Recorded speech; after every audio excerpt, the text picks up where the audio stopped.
India क्या है, दिन पर दिन अपने रिलेशन सुधार रहा है मिडल ईस्ट के साथ और apart from that Asian countries के साथ, जिससे एक चीज़ें हैं स्मूथन की जा सकें बाकी चीज़ों के लिए।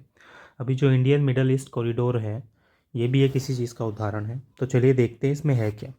तो इंडियन मिडल ईस्ट कॉरिडोर है जनरली, वो आपकी G20 समिट हुई थी उसमें सितंबर 23 में क्या है, एम्बीगियस बेसिकली ट्रांस कॉन्टिनेंटल ट्रेड और कनेक्टिविटी इनिशिएटिव था जो डिज़ाइन किया गया था लिंक करने के लिए इंडिया, मिडल ईस्ट और यूरोप को। बेसिकली बात भी हुई थी कि सड़क बनेगी यहाँ तक। लेकिन अभी क्या है, जो पोजीशन करता है ये अल्टरनेटिव किस चीज़ का, ट्रेडिशनल मैरीटाइम रूट्स का। अभी क्या है, खाली एक मैरीटाइम रूट है इन चीज़ों को कनेक्ट करने के लिए, लेकिन इस चीज़ को चेंज करके आपका क्या है, कॉरिडोर बनाया जाएगा।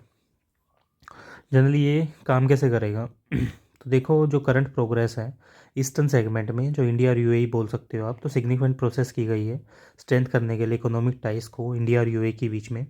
कॉम्प्रिहेंसिव इकोनॉमिक पार्टनरशिप एग्रीमेंट है, जो बायलैटरल ट्रेड है आपका, वो ग्रो अप होता है 53% से 2020 और 21 के बीच में, 23 और 24 के बीच में। नॉन ऑयल ट्रेड है, जो सर्च करता है और इंडिकेट करता है डाइवर्सिफिकेशन ऑफ द एक्सपोर्ट। अब इसी चीज़ में एक चीज़ है, जो लॉन्च है आपका वर्चुअल ट्रेड का, जैसे वर्चुअल ट्रेड कॉरिडोर है, जो स्ट्रीमलाइट करता है ट्रेड प्रोसेस को और रिड्यूस करता है लॉजिस्टिक कॉस्ट को और इम्प्रूव करता है इजी ऑफ ट्रेड को। और ये मॉडल की तरह काम करता है क्रॉस बॉर्डर ट्रेड फैसिलिटेशंस के, जिसमें IMEC आपका आता है इस चीज़ को करने के लिए। बेसिकली आपकी क्या है, ट्रेड प्रोसेस को स्ट्रीमलाइन करेगा चीज़ों को। अभी नेक्स्ट इसमें क्या देख सकते हैं, जो आपका वेस्टर्न सेगमेंट है, वेस्ट एशिया जिस चीज़ को बोलते हैं, और जो प्रोग्रेस आपकी स्टॉल होती है अलग अलग चीज़ें करने में, उस चीज़ को आप कैसे यहाँ पे देख सकते हैं। तो देखो, जो इजराइल पैलेस्टाइन का कॉन्फ्लिक्ट है और जो अक्टूबर 23 में शुरू हुआ था, जो डिले कर रहा है इम्प्लीमेंटेशन सऊदी अरेबिया और जॉर्डन के बीच में। और जियोपॉलिटिकल पॉलिटिकल सेंसिटिविटीज़ आपके अरब कंट्रीज़ और इसराइल के बीच में की चैलेंज है इस चीज़ के लिए, क्योंकि हर दिनों इनके बीच में वॉर होती रहती है। और जो फोकस है कनेक्टिविटी का, डेवलपमेंट का, वो पोज हो गया है, क्योंकि ये रिलीजियस टेंशन बेसिकली यहाँ पे आ गई है। अब की फीचर्स क्या होंगे इसके। सबसे पहले तो आपकी कनेक्टिविटी है, फास्ट और कॉस्ट इफेक्टिव ट्रेड रूट्स होंगे जो लिंक कर रहे हैं इंडिया को, मिडल ईस्ट को, यूरोप को। डाइवर्सिफाई करेंगे ट्रेड को, जो इंटीग्रेट करेगा इंडिया को ग्लोबल सप्लाई चेन के हिसाब से और जो एनहेंस करेगा आपके एक्सपोर्ट पोटेंशियल को। क्लीन एनर्जी एक इशू रहेगा यहाँ पे, बेसिकली जो क्लीन एनर्जी है वो एक दी जाएगी आपको, जिससे जो ग्रिड लिंकेज है आपकी, अंडर सी फाइबर ऑप्टिक्स है, पाइपलाइन है सस्टेनेबल एनर्जी ट्रेड के लिए, वो सही से सही की जा सके। डिजिटल ट्रेड फैसिलेशंस होगा, जो आपका वर्चुअल कॉरिडोर है, एक सर्व करता है ब्लूप्रिंट की तरह दूसरे IMEC पार्टिसिपेशंस में, जो अडोप्ट करते हैं एक efficient trade system. Basically virtual trade है, एक ब्लूप्रिंट है दूसरी चीज़ होगा, जिससे चीज़ें क्या है लेवल पे की जा रही है। लेकिन ये क्या है, पार्टिसिपेंट्स को अडोप्ट करेगा एफिशिएंट ट्रेड सिस्टम, जिसके थ्रू काम सही से किया जा सके। जैसे आप ट्रेड रूट देखोगे भी, ये आपका ग्रीस है, ये इसराइल है, ये सऊदी अरेबिया है, ये रियाद है आपका, और ये जबेल अली पोर्ट आपका UAE का, और ये मुंबई है। ये सारा जो रूट है यहाँ से होता हुआ यहाँ आ रहा है, और यही चीज़ आगे यूरोप से कनेक्ट होगी आगे जाके। जियोपॉलिटिकल रिस्क क्या है इसमें। सबसे पहले देखो, जो इसराइल और पैलेस्टाइन का कॉन्फ्लिक्ट है वो इस चीज़ को काफ़ी डिले करता है, और यही एक चीज़ है जो एक इशू बनती है।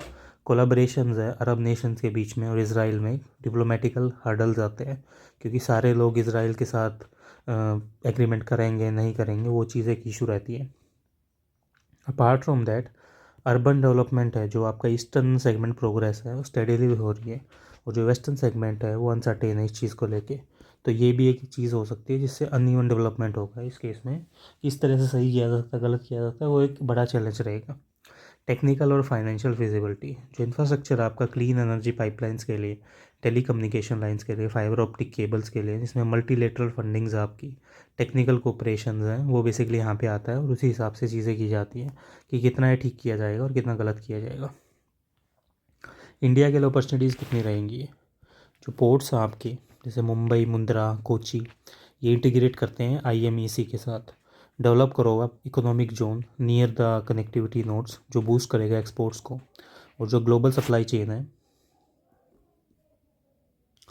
ये पोजीशन करता है कि रिलायबल सप्लाई चेन, जो अल्टरनेटिव होगा आपका चाइना का, जो लेवरेज करेगा IMEC को, एनहेंस करेगा डिजिटल फुटप्रिंट्स को और डोमेस्टिक लॉजिस्टिक को, जो बेसिकली आपके रिड्यूस करेगा कॉस्ट को और इम्प्रूव करेगा आपकी एफिशिएंसी को। क्लीन एनर्जी कोलैबोरेशन भी एक चीज़ हो सकती है। जो इंडिया की रिन्यूएबल एनर्जी पोटेंशियल है वो बेसिकली की पार्टनर है आईएमसी की क्लीनर एनर्जी इनिशिएटिव्स का, जिसके बेसिस पे आपकी चीज़ें हैं ठीक ठाक की जा सकती हैं अलग अलग बेसिकली चीज़ें देखने के लिए। स्ट्रेटजिकल इम्पोर्टेंस क्या है? जो इंडिया का एक्सपोर्ट है पोटेंशियल है यूरोप के लिए और मिडल ईस्ट के लिए, जिसके दम पे चीज़ें की जाती है, प्रमोट करता है रीजनेबल ट्रेड को, स्टैंडर्डाइजेशन को, लॉजिस्टिक एफिशिएंसी को, जिसके बेसिस पे आप ये देख सकते हो कि किस तरह से आप इकोनॉमी को बूस्ट करोगे, किस तरह के रीजनल ट्रेड है, स्टैंडर्डाइजेशन है, लॉजिस्टिक एफिशिएंसी है, उसको ठीक किया जाएगा इस चीज़ को करने के लिए। अब नेक्स्ट आता है जियो पॉलिटिक्स। अगर आप कहीं चाइना की बेल्ट देखो या रोड इनिशिएटिव्स देखो जो ऑफर करते हैं आपकी अल्टरनेट रूट्स को, तो वो बेसिकली अलग अलग तरीके से हो सकते हैं, और इसी हिसाब से आप बेसिकली ये बोल सकते हो कि ये अल्टरनेट ट्रेड बैरियर्स हैं जो इस चीज़ को देंगे, और जो ट्रेड कॉरिडोर्स के हिसाब से चीज़ें की जाती है वो है। स्ट्रेंथ करेंगे इंडिया के डिप्लोमेटिक टाइज को और इकोनॉमिक टाइज को, जो गल्फ कॉरपोरेशन नेशंस के हिसाब से करता है इस चीज़ को स्ट्रेंथन करने के लिए। एनकरेज करेगा सस्टेनेबल ट्रेड को और एनर्जी प्रैक्टिसेस को, जिसमें आपका ग्रीन हाइड्रोजन का यूज़ किया जाएगा एनवायरनमेंट को प्रोटेक्ट करने के लिए टाइम टू टाइम। इंडिया के लिए रिकमेंडेशंस क्या है? आईएमसी सेक्रेटरीट आप यहाँ पे एस्टेब्लिश करो जो कोऑर्डिनेट करेगा effort among the participation countries. Develop करो आप फ्रेमवर्क क्रॉस बॉर्डर और ट्रेड फैसिलेशंस के लिए। प्रमोट करो रिसर्च ऑन कॉरिडोर बेनिफिट्स जिससे अट्रैक्ट कर सको नए पार्टिसिपेंट्स को। स्ट्रेंथ डोमेस्टिक कैपेसिटी क्या हो सकती है आपकी? देखो इसी केस में अप्रोड अपग्रेड करेगा लॉजिस्टिक्स को और इंफ्रास्ट्रक्चर्स को जो सीमलेसली इंटीग्रेट कर रहे हैं आईएमसी के साथ, और इम्प्रूव करेगा डोमेस्टिक मैन्युफैक्चरिंग कॉम्पिटिटिवनेस को, जो एनहेंस करेगा इंडिया का role in the global value chain. Diplomacy क्या है वेस्ट एशिया में? एडवोकेट करता है पीस और कॉन्फ्लिक्ट रेजोल्यूशंस के लिए, जो एक्सेलरेट करेगा प्रोग्रेस को वेस्टर्न एरियाज़ में, और जो लेवरेज करेगा इंडिया की न्यूट्रल पोजीशन मेडिटेट करने के लिए स्टेक होल्डर्स के बीच में। और बेसिकली जो ट्रेड फैसिलिटेशन मॉडल हैं वो इंडिया यूएई वीटीसी पे बनते हैं, जो क्रिएट करेगा स्टैंडर्डाइजेशन ट्रेड प्रोसेस आईएमईसी के बीच में। अब ब्रॉड इम्प्लीकेशंस क्या हो सकती हैं? देखो कोई भी ग्लोबल ट्रेड होता है ना, इसमें रिलायंस बेसिकली आईएमसी का रिड्यूस हो जाएगा ट्रेडिशनल रूट्स पे, जो स्यूज़ कैनाल है या डाइवर्सिफाई ग्लोबल ट्रेड है वो चीज़ यहाँ पे एक इशू है। इंडिया की इकोनॉमिक ग्रोथ क्या होगी? जो कनेक्टिविटी है और कॉम्पिटिटिवनेस अगर आप इंप्रूव करोगे तो आईएमसी की पोजीशन इंडिया में की प्लेयर की तरह काम करेगी इंटरनेशनल ट्रेड में।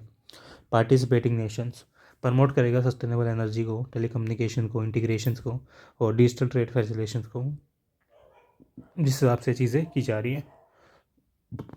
अब रोड क्या रहेगा इन चीज़ों के लिए? शॉर्ट टर्म गोल्स हैं, फोकस करो आप किस पे? ईस्टर्न सेगमेंट पे, जो स्ट्रेंथ करे इंडिया के यूएई ट्रेड रिलेशंस को। पुश करो आप वीटीसी एडॉप्शंस के लिए, जो आपकी आईएमसी स्टेक होल्डर्स के हिसाब से काम करे अलग चीज़ें करने के लिए।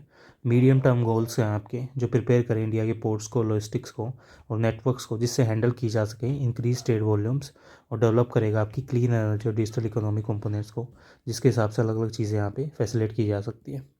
लॉन्ग टर्म गोल्स क्या है? एक्सपेंड करेगा आपकी आईएमईसी को, जो आपका इंक्लूड करेगा additional participants in Africa and central Asia.